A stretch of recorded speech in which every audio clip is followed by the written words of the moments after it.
మనిషికన్నా ముందు లగేజ్ వచ్చిందంటే ఖచ్చితంగా మా అక్కే. ఏంట్రా తమ్ముడు అలా చూస్తూ ఉండిపోయావు? వచ్చి లగేజ్ పట్టుకోవచ్చు కదా. పట్టుకోవడానికి ఉంది, ఎప్పుడు ఖాళీ దగ్గర తెస్తావు. అమ్మా అక్క వచ్చిందే. అమ్మా సిరి చెప్పకుండా వచ్చావా? చెప్తే అప్పుడే ఎందుకంటావుగా. పోనీలే బాగానే వచ్చావు, వచ్చి కూర్చో. ఇంతకీ అన్నయ్య వీణా ఎక్కడా? కంగ్రాచులేషన్స్ చెప్పాలి. నువ్వేంటి ఇంకా ఇక్కడే ఉన్నావు? లోపలికెళ్ళి ఏమైనా నింపు. ఇంకా చెప్పలేదేంటి అనుకున్నాను. చెల్లి ఎప్పుడొచ్చావు? అన్నయ్య వీణా కంగ్రాచులేషన్స్, మొత్తానికి నన్ను మేనత్తం చేయబోతున్నారు. థ్యాంక్ యూ చెల్లి. థ్యాంక్ యూ వదినా. అలా నుంచుండిపోయావే, కూర్చో. ఆకలేస్తున్నట్లుందే. అమ్మా ఏంటమ్మా సిరి? ఆకలేస్తుంది, ఏమైనా ఉన్నాయా తినడానికి? ఏమీ లేవమ్మా. ఏమీ లేకపోవడం ఏంటి? వీణాకి మనం ఎన్ని కొనాలి?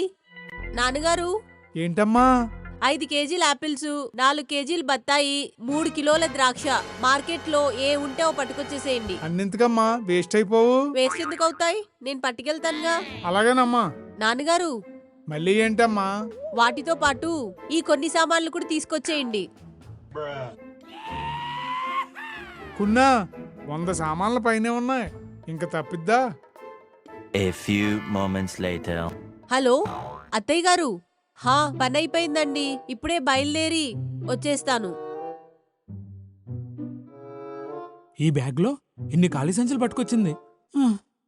ఆగ్రా తమ్ముడు, అన్ని నువ్వేం మోస్తావు? ఇది ఓపెన్ చెయ్యి. ఇది నేను మోస్తాలే. అందరికి బాయ్. బాయ్. బాయ్.